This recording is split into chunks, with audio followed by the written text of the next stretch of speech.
Narraciones Inenarrables presenta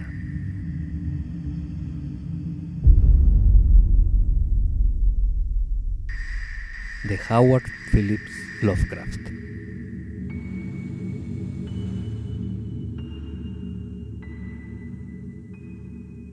El árbol.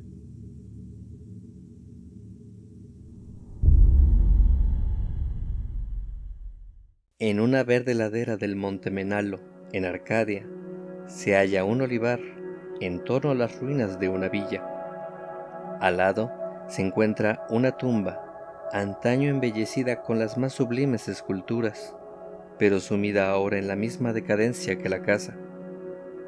A un extremo de la tumba, con sus peculiares raíces desplazando los bloques de mármol del Pentélico, mancillados por el tiempo, crece un olivo antinaturalmente grande y de figura curiosamente repulsiva. Tanto se asemeja a la figura de un hombre deforme o a un cadáver contorsionado por la muerte, que los lugareños temen pasar cerca en las noches en que la luna brilla débilmente a través de sus ramas retorcidas. El monte Menalo es uno de los parajes predilectos del temible Pan, el de la multitud de extraños compañeros, y los sencillos pastores creen que el árbol debe tener alguna espantosa relación con esos salvajes silenos. Pero un anciano abejero que vive en una cabaña de las cercanías me contó una historia diferente. Hace muchos años, cuando la villa de la cuesta era nueva y resplandeciente, vivían en ella los escultores Calos y Musides. La belleza de su obra era alabada de Lidia a Neápolis, y nadie osaba considerar que uno sobrepasaba al otro en habilidad.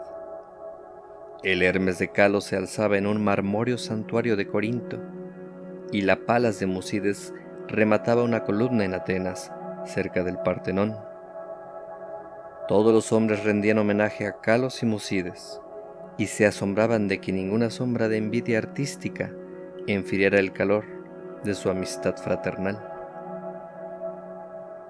Pero aunque Calos y Musides estaban en perfecta armonía, sus formas de ser no eran iguales.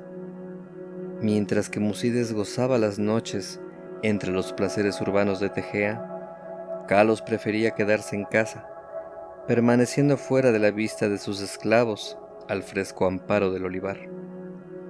Allí meditaba sobre las visiones que colmaban su mente, y allí concebía las formas de belleza que posteriormente inmortalizaría en mármol casi vivo. Los ociosos, por supuesto, comentaban que Calos se comunicaba con los espíritus de la arboleda, y que sus estatuas no eran sino imágenes de los faunos y las dríadas con los que se codeaba, ya que jamás llevaba a cabo sus trabajos partiendo de modelos vivos. Tan famosos eran Calos y Musides que a nadie le extrañó que el tirano de Siracusa despachara enviados para hablarles acerca de la costosa estatua de Ticho que planeaba erigir en su ciudad. De gran tamaño y factura sin par había de ser la estatua, ya que habría de servir de maravilla a las naciones y convertirse en una meta para los viajeros. Honrado más allá de cualquier pensamiento, resultaría aquel cuyo trabajo fuese elegido, y Calos y Musides estaban invitados a competir por tal distinción.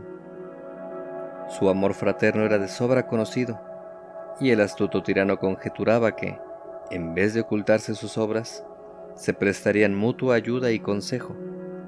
Así que, tal apoyo produciría dos imágenes de belleza sin par, cuya hermosura eclipsaría incluso los sueños de los poetas. Los escultores aceptaron complacidos el encargo del tirano, así que, en los días siguientes, sus esclavos pudieron oír el incesante picoteo de los cinceles. Calos y Musides no se ocultaron sus trabajos, aun cuando se reservaron su visión para ellos dos solos. A excepción de los suyos, ningún ojo pudo contemplar las dos figuras divinas liberadas mediante golpes expertos de los bloques en bruto que las aprisionaban desde los comienzos del mundo. De noche, al igual que antes, Musides frecuentaba los salones de banquetes de Tegea, mientras Kalos rondaba a solas por el olivar. Pero, según pasaba el tiempo, la gente advirtió cierta falta de alegría en el antes radiante Musides. Era extraña, comentaban entre sí, que esa depresión hubiera hecho presa en quien tenía tantas posibilidades de alcanzar los más altos honores artísticos. Muchos meses pasaron, pero en el semblante apagado de Musides no se leía sino una fuerte tensión que debía estar provocada por la situación. Entonces Musides habló un día sobre la enfermedad de Kalos, tras lo cual nadie volvió a asombrarse ante su tristeza, ya que el apego entre ambos escultores era de sobra conocido como profundo y sagrado. Por tanto, muchos acudieron a visitar a Kalos, advirtiendo en efecto la palidez de su rostro, aunque había en él una felicidad serena que hacía su mirada más mágica que la de Musides, quien se hallaba claramente absorto en la ansiedad, y que apartaba a los esclavos en su interés por alimentar y cuidar al amigo con sus propias manos. Ocultas tras pesados cortinajes se encontraban las dos figuras inacabadas de Ticho, últimamente apenas tocadas por el convaleciente y su fiel enfermero. Según desmejoraba inexplicablemente más y más, a pesar de las atenciones de los perplejos médicos y las de su inquebrantable amigo, Kalos pedía con frecuencia que le llevaran a la tan amada arboleda. Allí rogaba que le dejasen solo, ya que deseaba conversar con seres invisibles. Musides accedía invariablemente a tales deseos, aunque con lágrimas en los ojos, al pensar que Kalos prestaba más atención de faunos y dríadas que de él. Al cabo, el fin estuvo cerca, y Kalos hablaba de cosas del más allá. Musides, llorando, le prometió un sepulcro aún más hermoso que la tumba de Mausolo, pero Kalos le pidió que no hablara más sobre glorias de mármol. Tan solo un deseo se albergaba en el pensamiento del moribundo: que unas ramitas de ciertos olivos de la arboleda fueran depositadas enterradas en su sepultura, junto a su cabeza.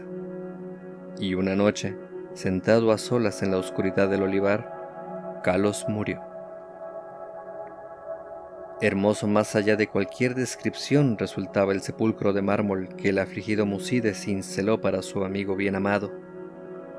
Nadie sino el mismo Kalos hubiera podido obrar tales bajorrelieves, en donde se mostraban los esplendores del Elíseo. Tampoco descuidó Musides el enterrar junto a la cabeza de Kalos las ramas de olivo de la arboleda. Cuando los primeros dolores de la pena cedieron ante la resignación, Musides trabajó con diligencia en su figura de Ticho. Todo el honor le pertenecía ahora, ya que el tirano no quería sino su obra o la de Kalos. Su esfuerzo dio cauce a sus emociones y trabajaba más duro cada día, privándose de los placeres que una vez degustaría. Mientras tanto, sus tardes transcurrían junto a la tumba de su amigo, donde un olivo joven había brotado cerca de la cabeza del yacente. Tan rápido fue el crecimiento de este árbol y tan extraña era su forma, que cuantos lo contemplaban prorrumpían en exclamaciones de sorpresa, y Musides parecía encontrarse a un tiempo fascinado y repelido por él. A los 3 años de la muerte de Kalos, Musides envió un mensajero al tirano, y se comentó en el ágora de Tegea que la tremenda estatua estaba concluida.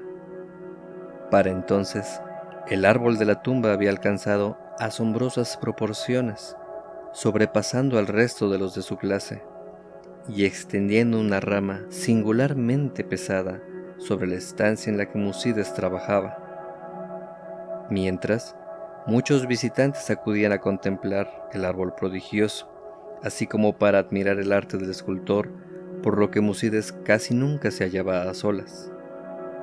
Pero a él no le importaba esa multitud de invitados. Antes bien, parecía temer el quedarse a solas, ahora que su absorbente trabajo había tocado a su fin. El poco alentador viento de la montaña, suspirando a través del olivar y el árbol de la tumba, evocaba de forma extraña sonidos vagamente articulados. El cielo estaba oscuro la tarde en que los emisarios del tirano llegaron a Tegea. De sobra era sabido que llegaban para hacerse cargo de la gran imagen de Ticho y para rendir honores imperecederos a Musides, por lo que los próxenos les brindaron un recibimiento sumamente caluroso. Al caer la noche, se desató una violenta ventolera sobre la cima del Menalo, y los hombres de la lejana Siracusa se alegraron de poder descansar a gusto en la ciudad. Hablaron acerca de su ilustrado tirano y del esplendor de su ciudad, refociliándose en la gloria de la estatua que Musides había cincelado para él. Y entonces los hombres de Tegea hablaron acerca de la bondad de Musides y de su hondo penar por su amigo, así como de que ni aun los inminentes laureles del arte podrían consolarle de la ausencia del Calos, que podría haberlo ceñido en su lugar.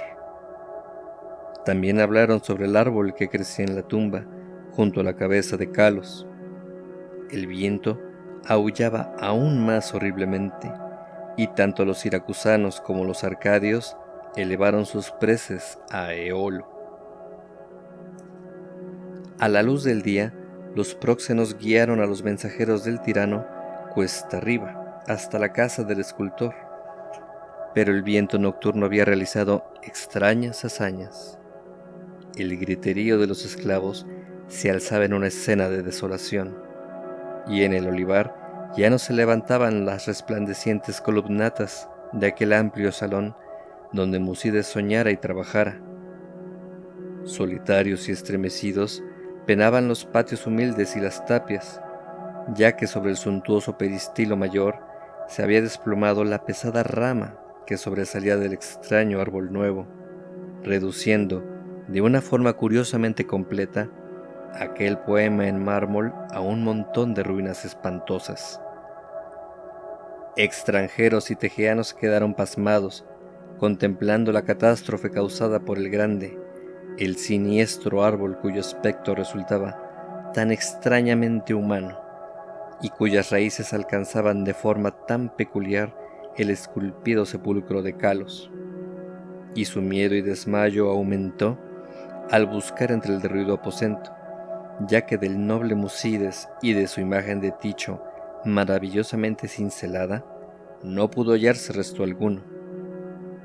Entre aquellas formidables ruinas no moraba sino el caos, y los representantes de ambas ciudades se vieron decepcionados.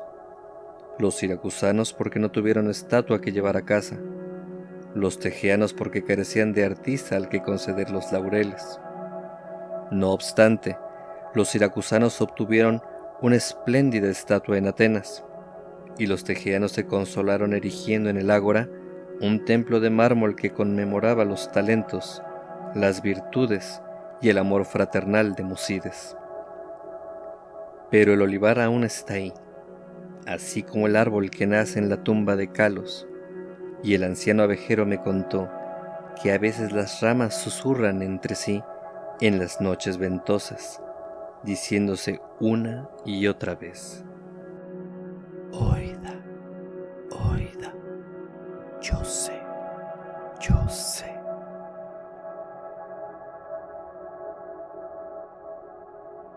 El árbol